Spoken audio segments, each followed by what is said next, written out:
Hello, welcome to the Faith-Based Advisory Board meeting for Tuesday, September the 8th. Thank you so very much for joining us. We're just going to give a few people a few moments to join us on this evening, and we'll get started in just a few moments.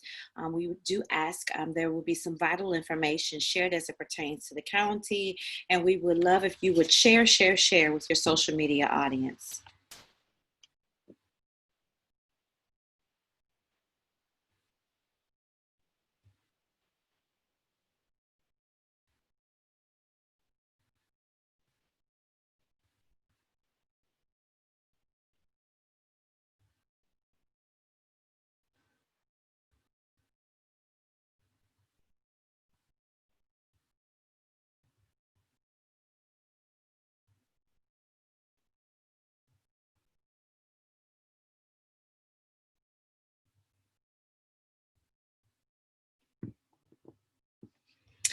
Excellent. Again, welcome. It is Tuesday, September the 8th, and tonight we'll be holding our monthly Faith-Based Advisory Board meeting. Typically, this meeting takes place on Mondays, but due to yesterday being a holiday, we wanted to make sure that everyone at least had a day off. And tonight we're happy to be before you. We have some extremely vital information that we'll be sharing as it pertains to Prince George's County. However, if you are a pastor in the DMV area, I do believe that the information shared tonight will benefit you greatly as well. Before we get started, Pastor McNeil, would you mind just leading us in a moment of prayer, please? As we bow for a moment, kind Father, we thank you yet for another day. We thank you for your grace, your mercy, for all that you've given us. We thank you for the health that you provided with us. We thank you for the leadership that you have given us. And we thank you for just keeping us safe and keeping us healthy. And as we come down, Father, those who will speak, who will give information tonight, let them speak with clarity. And those who are on the call, let us receive it in a spirit of humbleness, so that we might be able to go out and do the work that you have called us in a safe environment. In your name we pray. Amen. Amen. Thank you so very much. The voice you just heard is the overseer of the Faith-Based Advisory Board, Reverend Charles McNeil. Thank you so very much, sir, for being a trailblazer in a time that we've never lived in before. You've navigated this board and the pastors of Prince George's County through uncharted territory. We've learned so much. We've grown together, and we look forward to continuing joining you on the journey. My name is Lady Nakia Wright. I have the honor and the privilege to be the chair of the Faith-Based Advisory Board, and I serve alongside of our co-chair, Dr. Sharon Anderson. Team, thank you so very much for being an answer in such a time as this. The Faith-Based Advisory Board was put in place by our illustrious county executive, Angela Alsterbrook. She put us in place when she came into office because her heart's desire was to see the government entities and the churches bridge. We live, we work, we worship in Prince George's County, and she wanted to see the churches unite and for us to work as a unified front as we be what we've never seen before. The Faith-Based Advisory Board has been a true trailblazer. As a matter of fact, the counties in our surrounding regions have also joined forces and created their own advisory board, and it's been an honor to be chosen to serve on such an impactful time with such a great leader. Tonight, as I said, this is our monthly meeting. Tonight we have an array of topics to be discussed.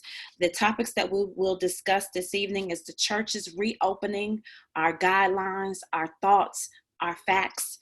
In addition to the guidelines, we have online with us Daryl Sims. He is from the Ambassador Program of Prince George's County. And if you are not familiar with the Ambassador Program, it was put in place as a result of COVID-19. They are going to conduct inspections to make sure that all churches are in compliance with the COVID-19 ordinances of Prince George's County. In addition to church reopening, we will discuss the importance of the census. I know that we've talked about it over and over and over again in every meeting, but that is just how important the census is to Prince George's County, the state of Maryland, and we need your participation. We will discuss voter registration.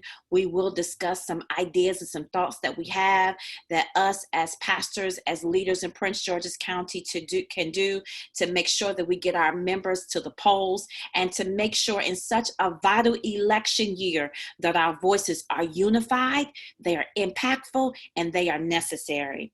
We will also, as we try to always do, provide you information on the recent grants that came out. Tonight is going to be full of information, so please make sure that you stay on to the very end. Before I bring on Pastor McNeil to discuss church reopenings, I do want to give a special shout out to all of our leaders. You have been prayer warriors on the wall praying for Prince George's County as we have lived through as we are living through a pandemic. Thank you for your prayers. While we have lost many lives, we have many more that has lived through it. And I want to just say on behalf of the Faith-Based Advisory Board, keep praying. Thank you. God is hearing our prayers. Do not let one day go by and you don't be the intercessor that you were called to be in the earth. Our prayers are truly making a difference. Pastor McNeil, can you please share with us our recent information passed down from our county executive as it pertains to the church openings? I think you're muted.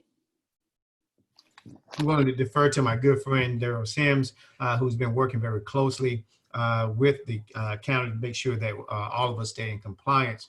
So Daryl, I'm going to turn it over to you now. Okay, thank you so much, Pastor McNeil. Daryl Sims, I'm a special assistant to the Chief Administrative Officer, Major Riddick, in the County Executive's Office, and I'm one of the lead of the program, which is our Ambassador COVID Compliance Program. I also have joining us Evelyn Hoban. She's the Associate Director at the Health Department, and she's part of the lead team.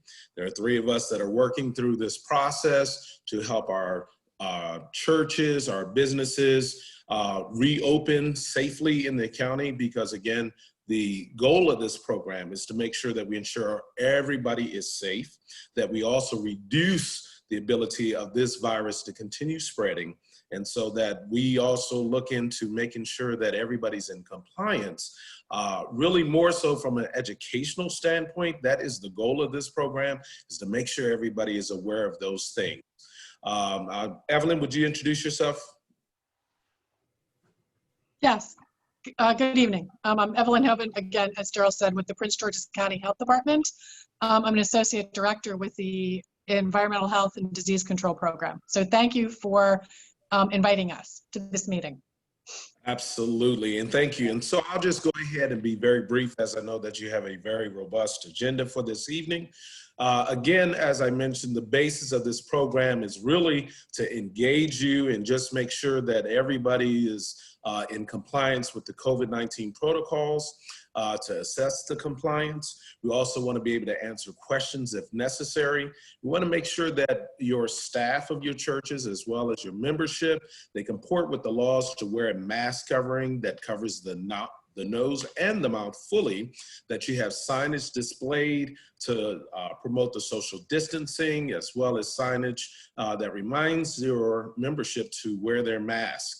And so that's primarily what we are doing. I do want to just make a note that our goal is not to start with inspections at the faith-based community. However, if you have membership that comes through, or just various people that come through the building, they're able to call a 311 call center to let us know that they observed something that may need to be inspected, and that would be the basis that we would visit you. So again, we're just trusting that all of the leadership would be able to take and impart this wisdom to everyone and ensure that they are practicing the social distancing and that they're also wearing masks. They have sanitization stations available for all the members, just to make sure, again, we stop the spread of this disease. As you know, by the current executive order of our county executive, we are still operating at a 50% capacity. Let me say that again. We are operating in Prince George's County at a 50% capacity, although the governor, he had increased that to 75% across the state, but we are still cautiously moving because we just know that our residents, they have certainly the capacity to possibly get or pass this disease. And our county exec wanted to be sure that we move slowly, that we continue to maintain low numbers and reduce the spread. Also want to advise you that you're at the capacity of 250 outdoors, and that is again for worship related services. So if you have groundbreakings or you have other type of events that you would like to have outside, the capacity is 50%. I'm sorry, it's 50, a max of 50 people. Again, if you have any religious ceremonies, and that's what it is, a service, your capacity is still at the 50% inside of the building. And you're going to look at that 50% capacity by room. As you know, you may have some of your members that may want to have wedding receptions and those types of things. And again, it will be up to 50% of the capacity of the room they will use. As you know, there's no, we're not allowing any buffets. So that if there is a reception, it would have to be a sit-down served reception. Let me add another point to that, that in those scenarios where you might have those type of services or events, worship, celebrations in your church, that along with that 50% per room, you want to be sure that there's social distancing still being practiced, and also that you want to be sure that all are wearing masks. Let me go back to the wedding reception, since I know that that's a hot topic these days, and there's many brides that say, I want to go forward, and many grooms. But the key of it is there's no dancing allowed at this time. We have learned that in this next order that will be going out within this next week coming, that there will be the allowance of a DJ, but no dancing. So you will be able to have a DJ. There is no live music that can be allowed for that type of an event. So at this point, I just want to stop for a moment and ask my colleague, Evelyn Hoban, is there any other information she would like to share at this time? No, Daryl, I think you covered it all. Okay. Well, go ahead. I was just going to say probably best if there are any questions that people may have. We can answer the questions. Absolutely. Excellent. So what we'll do at this time is we will, all of our guests are viewing in via social media.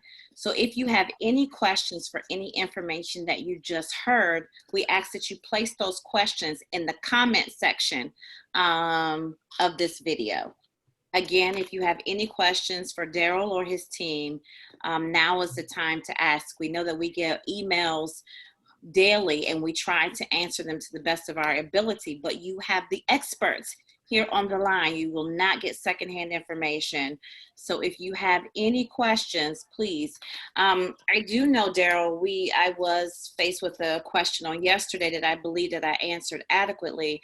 If you are sharing your building with another church, please share with us the rules and regulations. Do they have to make sure that they have the full cleaning done in between each services? While I did answer that, the answer is correct, which means you have to make sure that you allot enough time in between services for a full cleaning to be done. I'll just have you echo the sentiments as it pertains to the county's ordinances. Sure. That is correct. You must make sure that you allow for time to fully clean in between the services. I do know that it's not a requirement, but we do recommend that you might do your temperature checks as members are coming in, just to be sure. That's another opportunity to also make sure that your staff, they may do temperature checks. Again, it's not a requirement, but it is a recommendation by the CDC guidelines, and just another way to just help us monitor and make sure that we have people in a safe environment. Evelyn, is there anything else, please? No, you've got it. Okay. One question. Some churches may have daycare facilities. What's the regulations for them to abide by that if they have a daycare or school? of course, we know what's going on with the schools. Okay, Evelyn, please. So with daycares in schools, so daycares are regulated by the Child Care Administration. The same requirements are going to be in place for schools and daycare centers in terms of children and staff are all going to have to wear masks. They are going to have to stay 6 feet away from each other, social distancing. There is going to have to be, again, frequent cleaning of surfaces. And, you know, desks, obviously, if they have desks, they're going to have to be spaced 6 feet away so that there is the social distancing requirement for that. I don't know if there's going to be any food service allowed, but, you know, again, children should be wearing masks at all time, unless, of course, they're eating and drinking. And then, again, food service, you know, it's I don't know if they're box lunches or something that are handed out to the children, but no typical, you know, buffet service where they're potentially serving themselves. It all needs to be served to them and possibly taken back into the classroom. Are there any specific questions about the daycare operations? No, And they the just want schools? to, you know, someone just want to know how should they operate, you know, if they're opening. Should there be a specific place for them to drop the kids off and pick them up? And you know, if parents are coming in, how should they deal with that? Right. So you want to avoid as much as possible a lot of people in the building. I know some parents will have to come in and accompany their children. But again, you know, the social distancing as children are coming in, make sure that children with their parents are staying 6 feet away from other children with their parents. It's a good idea to not allow parents or children to congregate outside before the school opens. Or if they do, make sure, sometimes the schools will put chalk lines down or tape down so that people know where to stand, and those chalk lines can be 6 feet away from each other. If there's a carpool loop or something, you want to have, you know, children being dropped off and maybe then escorted to the classrooms by the parents might be or not by the parents, by the teachers or aides would be a good idea, so that you minimize the number of people who are actually coming into the building. And if a school has multiple doors, you know, where the children can enter and exit, it's a good idea to have one door designated as entrance and another door designated as exits, so that, again, people just can stay away from each other. And all children over the age of 2 must be wearing a mask. Excellent. Yeah, I wanted to get your thoughts on written plans. One of the items that the Faith-Based Advisory Board has been really encouraging from the very beginning is for churches and daycare centers, small businesses, to have written plans. So there's consistency among the messaging within the church and the church staff to make sure that everybody's trained on the same thing. Could you just speak from a compliance perspective about the importance of that for the churches that are listening? Do you want to take that, Daryl, or you want me to take it? I'll let you go ahead. Okay. We do a tag team. We're doing our work. Always a good idea to have things in writing, and then share that with, you know, organization members and for school or daycare centers for the parents, so that everybody is on the same page with the information that goes out there. I know we've created a checklist of what should be included in your plan that we're happy to send out to folks. Can you actually share that can we get that from you so that we can share that with our target audience? That would be great. And we need to, Yes. we want to make sure that they are well aware. Now I have 2 questions, and then I want to make sure that I am correct when I say this. So we have been making sure that contract tracing is done, so that when people come into your building, we have made sure that we have recommended that everyone gets their full name, telephone number, and email for contract tracing. Is your office pushing that as well? Yes, that's a good idea, because anything that makes contact tracing easier, the better. Yes, so thank you. No, excellent. You can just have Major Riddick just contact me directly. He can just give me my paycheck for that recommendation.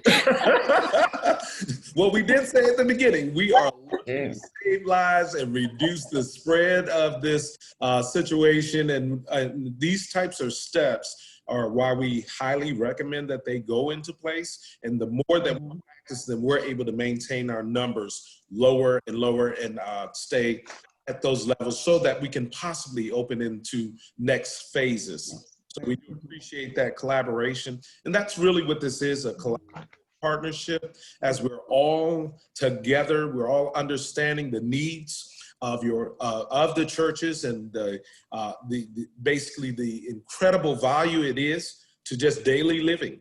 And so if we can get this practice with this number of people that are in the community, of the faith-based community, we will be able to really reach our goal, which is to continue reducing these numbers. And as shared, if you want to put signage down on the floor, we find that those are great reminders. Excellent. People to just know, just even sharing with them, it's just natural. So many people, natural to reach out and touch, reach out and those type of things. And something else you may even do is just recommend in your congregations, because a lot of folks love to hug, I'm a hugger myself, is you may just make it more invitational and say, we'll just do our bumps. We'll do phrases and just make it something that now becomes engaging, that helps people to remember. Yes, excellent. We've had a few questions, and I'll just reiterate, and please jump in, either you, if I am reiterating incorrectly. What is the number for outside meetings? If it is a church service, 250 max with social distancing. If it is not a worship service, the maximum number is 50. Is that correct, David? That is correct, Daryl, no problem. That is correct. It is 50, and that includes everybody. That's not 50 guests, but that is 50 That's right. staff, 50 of the ministers, the pastors, whoever's there at that event. It's 50 is the max with social distancing, sure. Excellent, thank you. And if a church is only using the sanctuary for services, does the entire building have to be cleaned in between each service?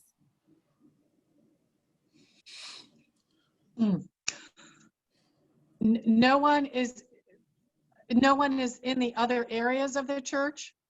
If the rooms aren't being used, I wouldn't say it would need to be cleaned between all the services. Okay, great. So just the restrooms, any area that's being used has to be cleaned in between each services. While we are still just figuring out what COVID-19 is, what it does, what it's not, it feels like, there's a new strand coming just about every week, and we're just still discovering what the virus is and is not. We just recommend that you just use you clean the rooms that's being used. Correct, Daryl?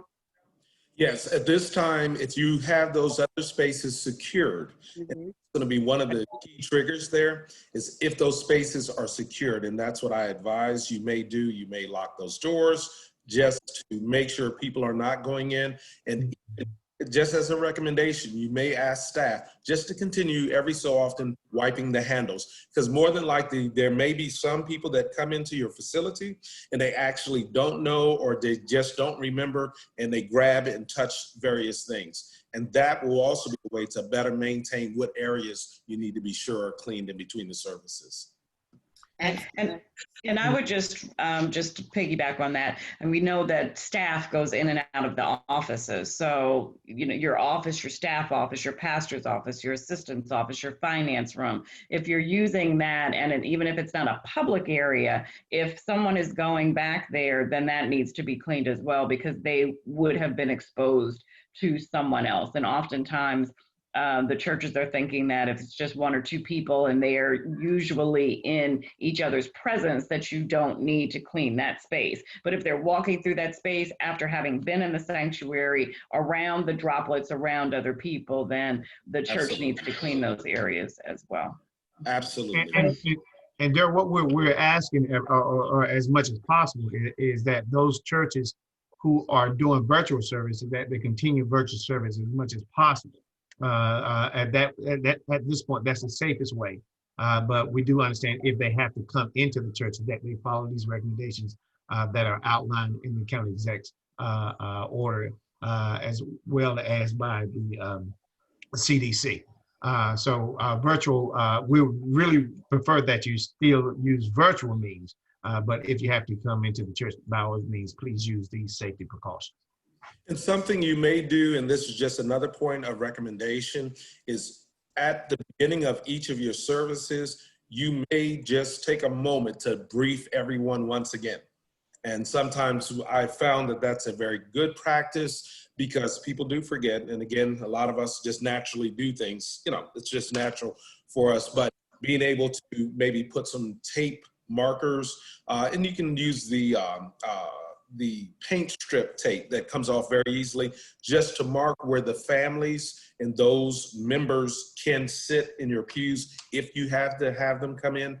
I know that some churches have communion services where maybe they only bring in just their leadership and there's a conversation before, and then there's a little bit of an explanation about the family unit could sit together, but then you now need to do 6 feet in between the next member or the next families that are there. And then also look at offsetting them so that no one is sitting directly behind anybody. And continue to do the offsets. And I've seen that as a practice, again, using the painter's tape that comes up pretty easily to just mark off where people can sit if you do have to come in. But as Pastor McNeil shared, it's advised that if you can do virtual services, that would be one of the major ways to do that. I do know that some have communion. I've seen, and many of you may already be practicing this, where you may stage an outdoor station for people to drive in their cars and pick up their communion out of baskets, again, so that we, again, with gloves and baskets, and allow them to just drive by, pick up their communion and continue to go. And that's one way that you can also facilitate that. Excellent. We're just going to have one more question. We do have a full agenda for this evening, and this has been extremely vital. We've had so many questions as it pertains to church reopenings. So we thank both of you for joining us. Now, the last question that we'll have is the process for cleaning the restrooms during this time. Now, what we've been told is that your normal Clorox wipes that we typically use to wipe things down is not what is the requirements for the COVID-19 cleaning. Can you help us with this area, sir? Okay, I'm going to defer to Evelyn on this one. Evelyn said, really, you got me on that again? I was like, I don't know why the Clorox wipes aren't good. Was there some insight? Because basically what you're looking for a cleaner that has like a 99% kill rate for bacteria and viruses. So are they saying the wipes aren't adequate, or they're afraid people are going to miss things, or because we clean our surfaces with the disinfectant wipes. So, you know, I'm not sure why they wouldn't be approved. Okay, so you can just wipe your bathroom down with Clorox wipes in between each use, and that is enough to kill the virus. Yes. Okay. Excellent. I would, Lady Wright, if I just might add 2 things that I want churches, we did a webinar on this, and I just want churches to consider. Who's cleaning your bathroom? Okay, so we have to look at it from a liability standpoint, because if you have people going in cleaning your bathrooms and it's your volunteers or your diaconate, they are then exposing themselves potentially to the virus. And are you protected against liability if you are having church staff cleaning? So a consideration might be, and that's, I think, where that conversation came from, not necessarily using Clorox wipes, but using industrial strength cleaners, and then having experienced cleaners, certified cleaners that are bonded coming in maybe towards the beginning while the numbers are still high, because if not, you're actually putting your volunteer staff potentially in jeopardy if they're going in and cleaning those surfaces. So that's something that churches need to consider. The only last thing that I would just add that's very important, that this, given that the ambassador program is being launched, is who is speaking for you.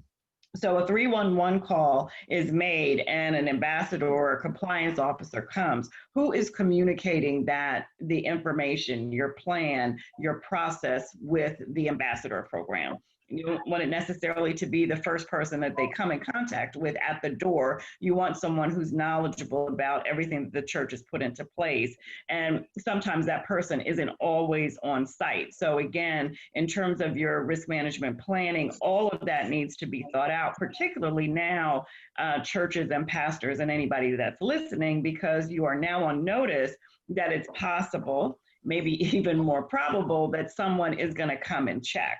And so if you don't have a spokesperson, what we might say a PR person or someone who's available to communicate the message, then you again put yourself at risk of being closed, the doors being shut, until clarity can be given to the ambassador that attends the site visit. And let me chime into that. And one thing that we will do, and we just want to let you know, as we really appreciated this opportunity to share with everyone, is our first point of contact is going to be with your leadership, your pastor, co-pastor, or your church administrator, if we get a call. And we're going to start our conversation there so that you're aware of what's going on or whatever that someone has advised us they've seen. And then we will come out again, because we know that with this collaborative effort that your goal is to do the same thing. And so we want to give that extension to you, that we will reach out to you to let you know what we did, or what someone has called in and said they have observed. Then we just do an assessment from there at that point. Something else I will recommend you may do, since a lot of, as you mentioned, Dr. Anderson, that there's a lot of volunteers that may be helping or different staff. You may even have an acknowledgement letter on file that identifies that you've explained the COVID protocols for the church in the facility, as well as the requirements you're asking them to maintain, and they acknowledge that. So it's not a, as you said, this is such a different space that we're operating in. It's not so much that it gives you a waiver or an exemption, but it does define that you have clearly explained the protocols and the expectations, as well as they also understood that they are actually possibly putting themselves in a situation where there could be a contact. Okay, and you may want to have that on file. Just keep that on that record on file, just as additional protection for your church. That's excellent. Thank you so much, sir. And as Dr. Anderson mentioned, we did do a risk management seminar hosted by the Faith-Based Advisory Board. You can find that playback of that seminar on our YouTube page, the Faith-Based Advisory Board. It does contain all of the information that you heard here, with the exception of news updates, but it helps you put together a report.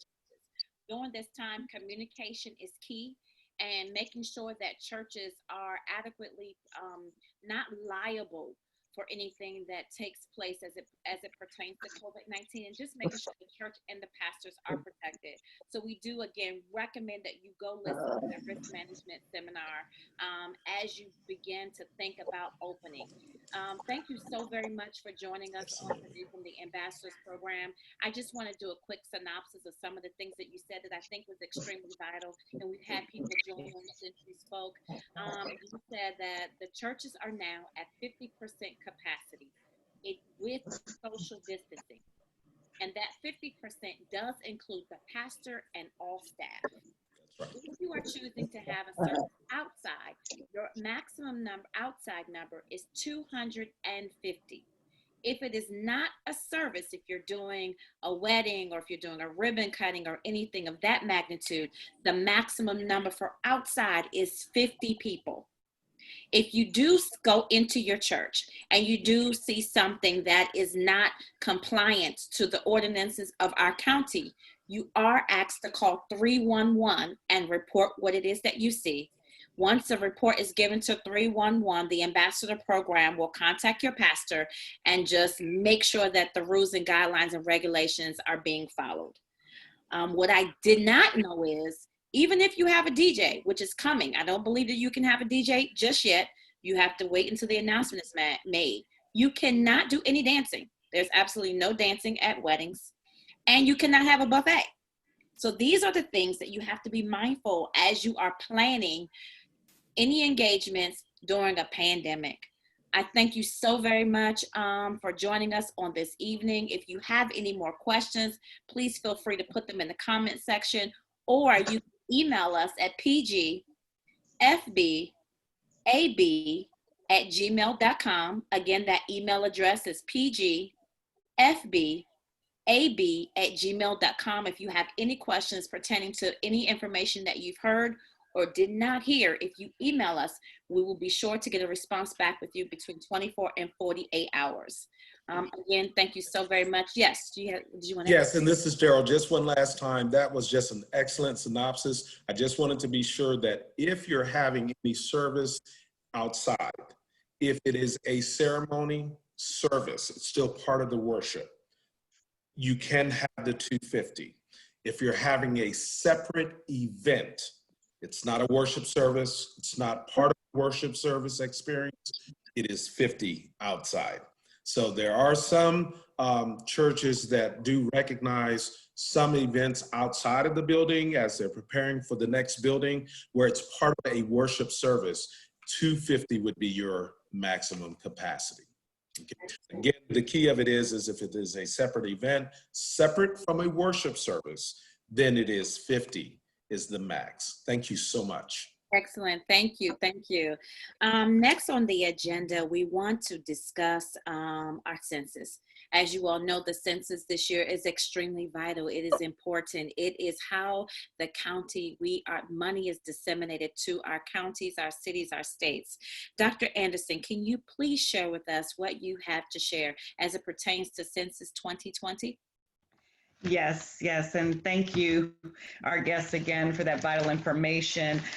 So census, we have been foot stomping the need for census compliance. I'll use the word compliance since we're talking compliance, but certainly asking all churches, all pastors to reach out to their members, to their communities to fill out the census. Why is it so important? It is important because it means vital funding for the programs and the needs of our county. Money for schools, money for recreation centers, money for programming in your communities. If we do not adequately report who's living in our communities, then they cannot attach a dollar figure to that need. We lost a significant amount of money the last time we went through the census process. And what, Lady Wright, was that dollar figure? Do you remember? Close to $236 million. I'm sorry, I have to raise that just a little bit. $363 million. $363 million did not come to Prince George's County for failure to have enough responses to the census. So when we complain about not having money for schools, when we complain about not having funding for programming, when we complain about not having funding for domestic violence, when we complain about not having money for mental health services, when we complain about not having resources, a lot of times that is because of the fact that we did not adequately fill out the census reports so that we can go to the federal government and ask for what we need. We have hamstrung our government officials because they do not have the data. And unfortunately, you might not want to say it, but a lot of these programs and a lot of the requests that are being made to the federal government, are data driven. And so we have to give our government officials the tools to be able to make the adequate argument so that they can get the funding that we need. So this year we have the opportunity again. And oftentimes I think a lot of people don't do it because they don't understand it. A lot of people didn't do it before because they just felt that they didn't have time. Well, we are now in a pandemic. We are in front of our computers. We have our phones. We can take some time. It only takes about 5 minutes to do. So please, pastors, we are challenging you every Sunday and every Wednesday for the month of September, or every time you're online in front of your congregation, please stress the need for your congregation and your community to fill out the census reports. We are always significantly undercounted inside the Beltway. That is an area that has been very challenging for us for many years. So if you know churches, pastors inside the Beltway, and Pastor McNeil, can you give a shout out for some of those areas for us that we're looking for assistance with?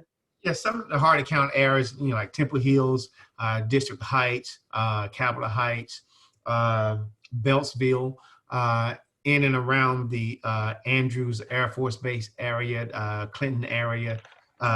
Those are some of the places that are just some of the hard to count areas. Basically, anything pretty much on the inside of the Beltway is where we need to be getting those numbers raised up to.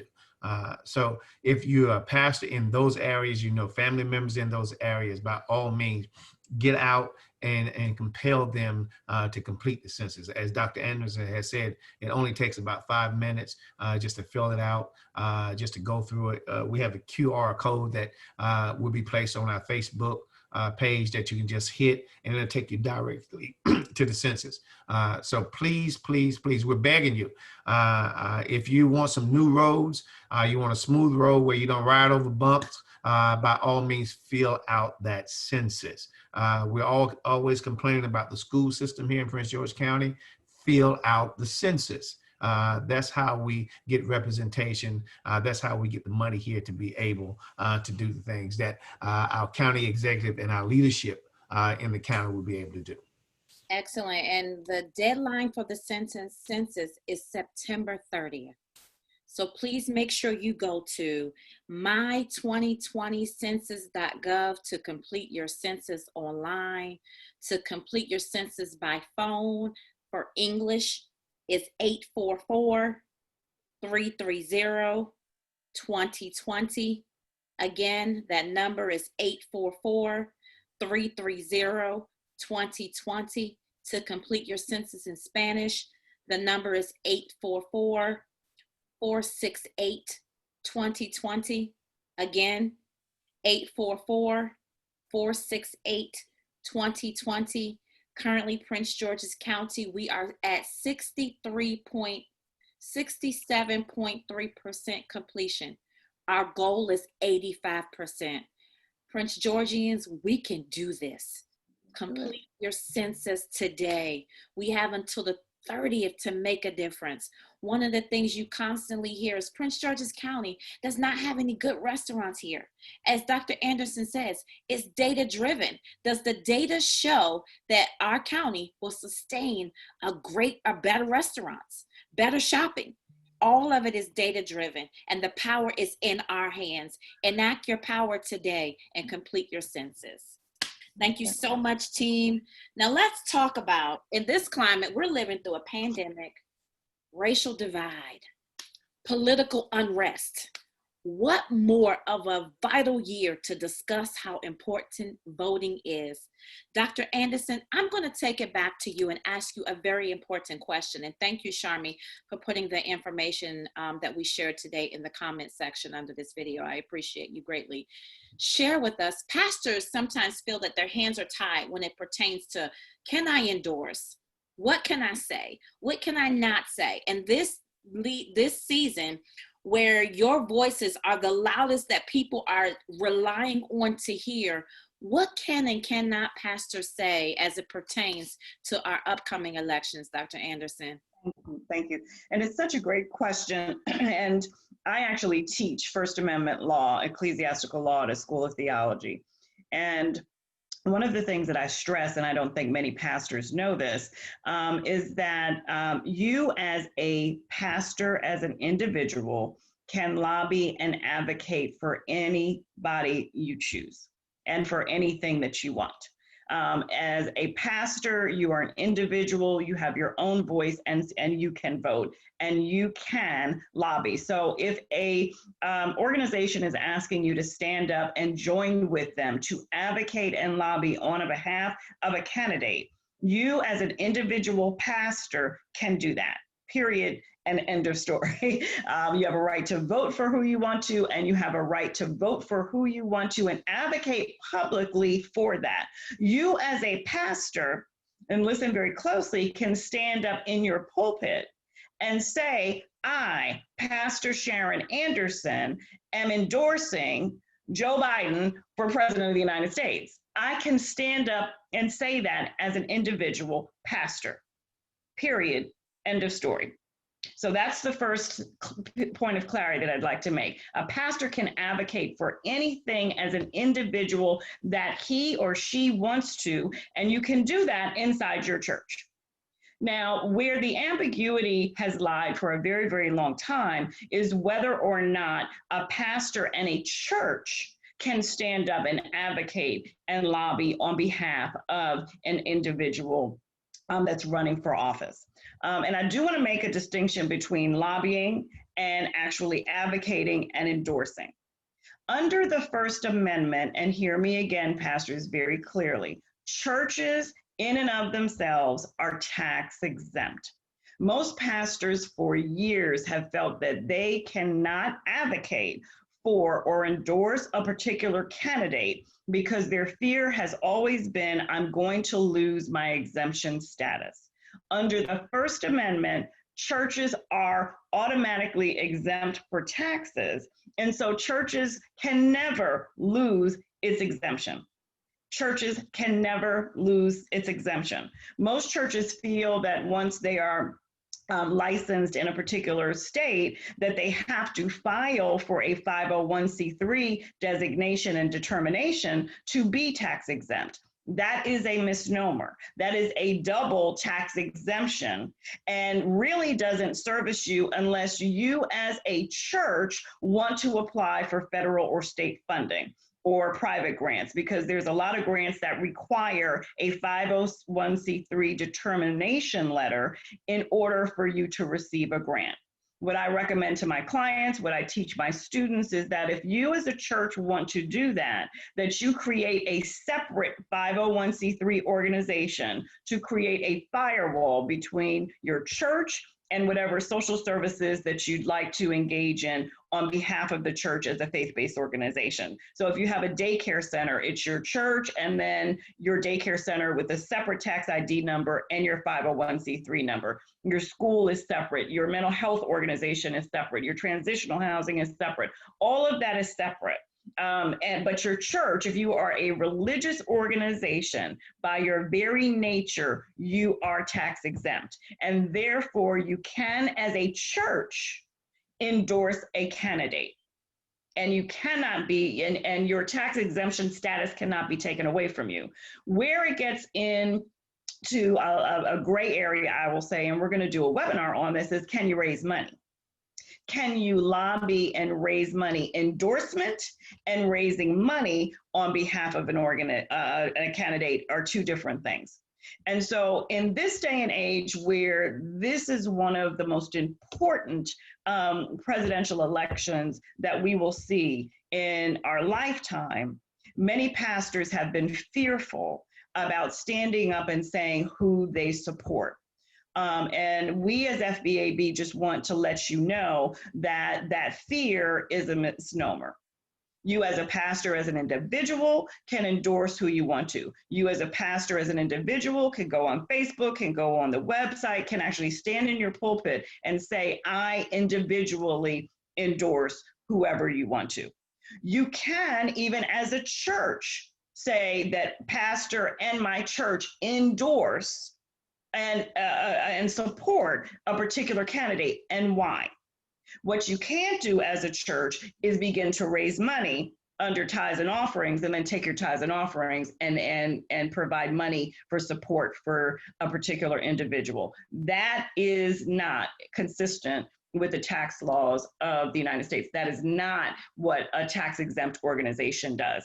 And you have to make that distinction. Those are the legal distinctions that many churches don't understand. And they all are, it's under a cloud of what we call separation of church and state. Now, I don't want to get too academic with you, but there is no such thing in the law as separation of church and state. That was a statement that Thomas Jefferson made during the Danbury Baptist Convention to talk about why the churches should not be involved in politics the way that they were attempting to make churches involved in politics, which was they wanted one federal religious organization.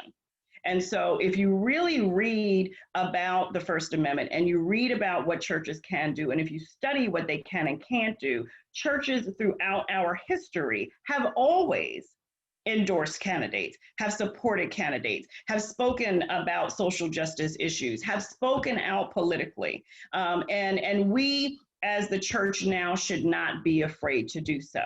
Again, we will be having a webinar about this and go into more detail and be able to give you the actual sites, the laws, the IRS code numbers. But what is critically important for you to understand today, pastors, is use your voice. You can use your voice. Do not let fear stifle your voice. I know you all are saying, okay, well, what about the Johnson Amendment? And the Johnson Amendment was to say that churches should not be involved and churches could lose their tax exemption status, their 501c3 status, if they engaged in politics. Well, if you know anything about that, you know, President Trump, when he first took office, that was one of the first things he did. He signed an executive order saying that he was abolishing the Johnson Amendment. Why? Because he has a very large evangelical following and he wanted evangelical pastors to be able to stand up and say they support him, and they do. They do it unashamedly, they do it unabashedly, and now when it comes time for those who might not be Republicans to stand up and say they support a Democratic candidate, all of a sudden there is clouded in fear. Please understand what that's based on, and it's based upon a lie. It's based upon the fact that somebody can take something from you, which you have organically as a church. They cannot take your tax exemption status from you.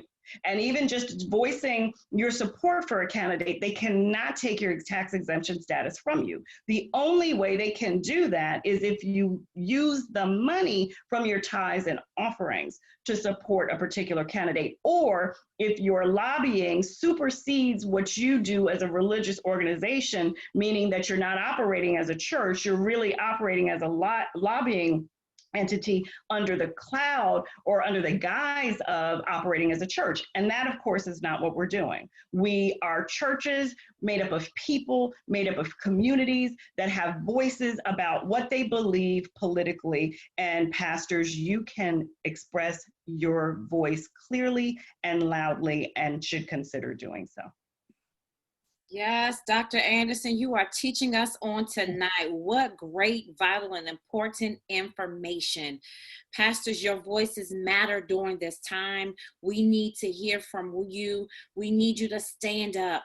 We need you to push the dates. Early voter registration. If you're not registered to vote, you have until October the 3rd. Is it the 12th or the 13th? You have until Tuesday, October the 13th to make sure that you are registered to vote. Get your millennials out there. Make sure they are registered to vote. All votes matter. We need you at the polls. Please note that I know that some people have expressed their fear of voting during this time. If you do have an ounce of fear, please make sure that you request your mail-in ballot. As in previous elections, your mail-in ballot will not automatically be mailed to you. You have to request it. You can request it by sending a text message to 77788. Again, that's 77788.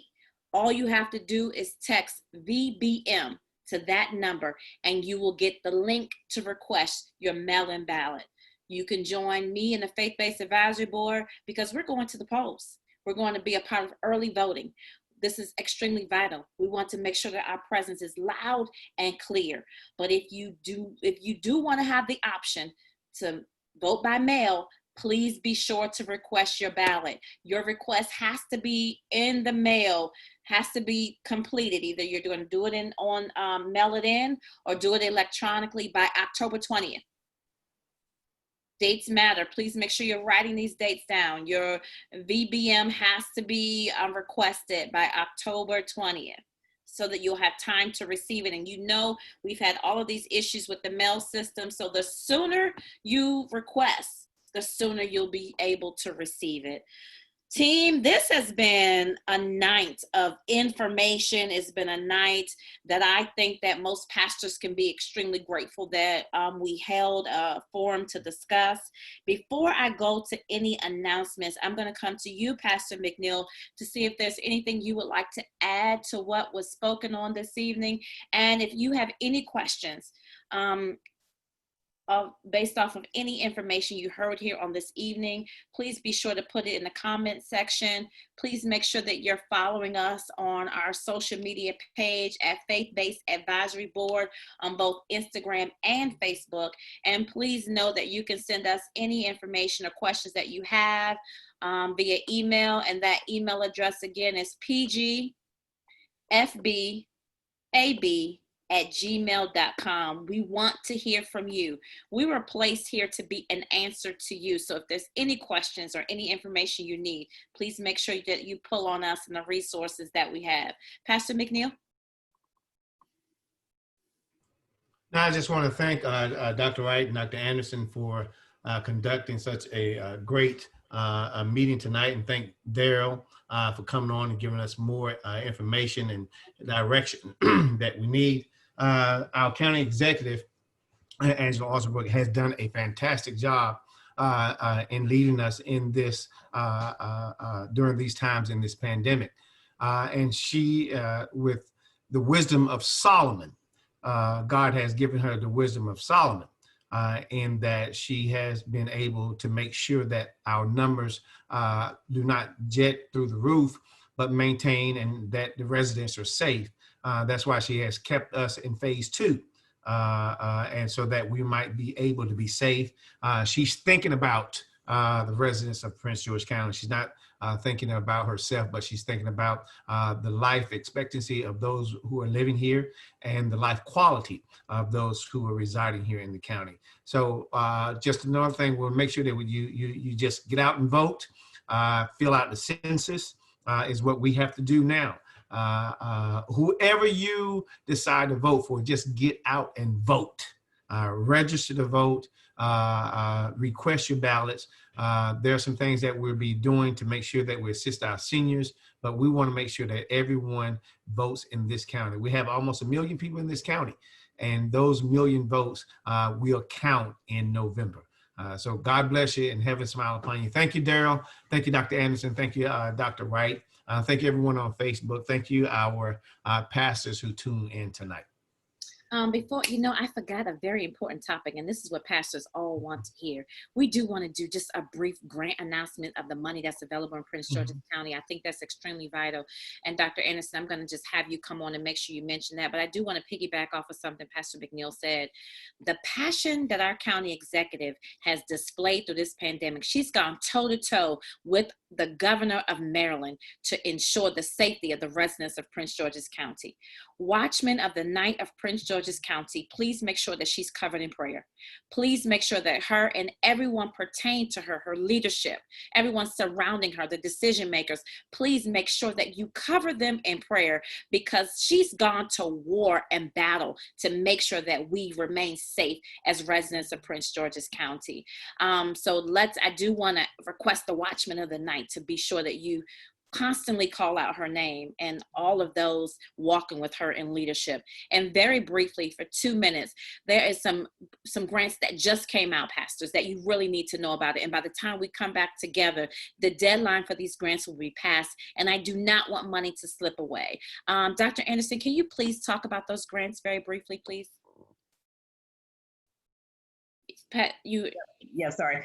Very, very quickly, and I echo everything that Lady Wright and Pastor McNeil said about our great county executive. It is an honor and a privilege to serve under her and to be a resident and to watch her maneuver through such a new and trying time. So we thank God for her, and we thank God for this opportunity. And as Lady Wright said, please, please, please cover her and our officials in prayer.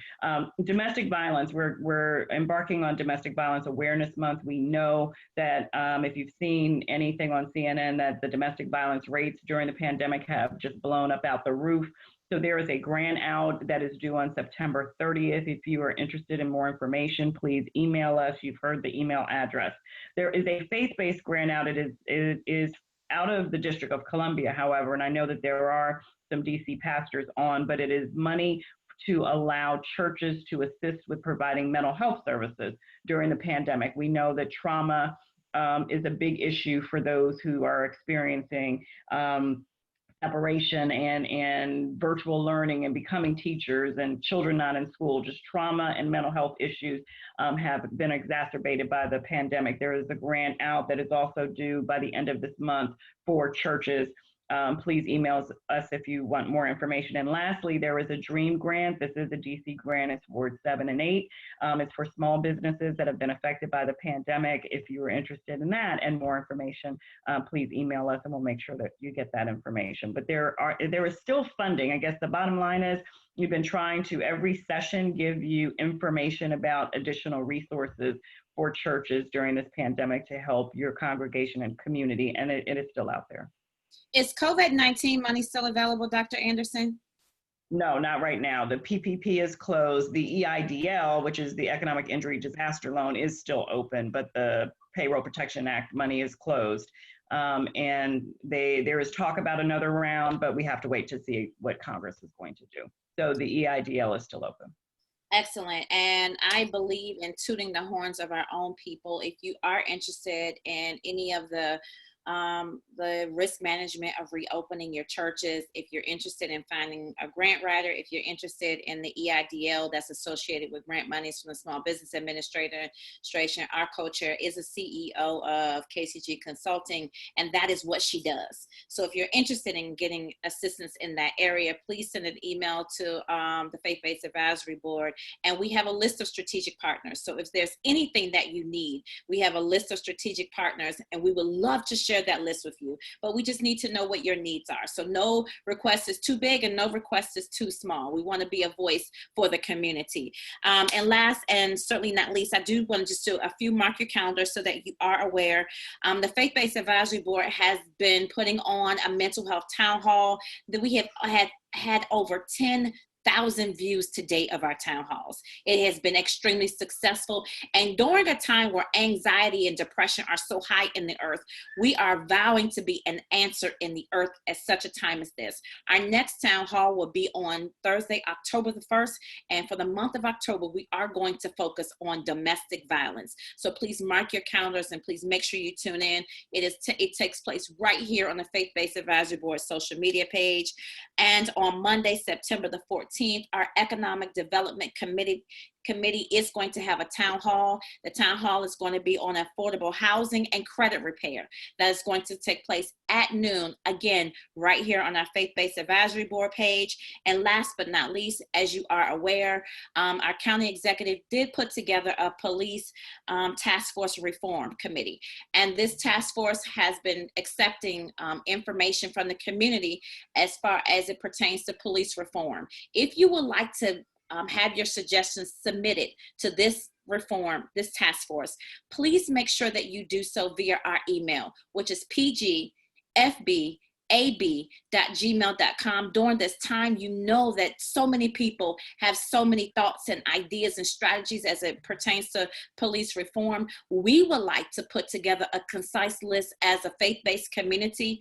The meetings are held weekly on Wednesdays. If you have any ideas or suggestions, please submit your emails by Tuesdays at noon, and we will work to make sure that Pastor McNeil has that information. He is assigned on one of the subcommittees on the task force. However, he does work with our county exec's office, and he'll make sure that information gets into the right hands. We do want our voice to be heard.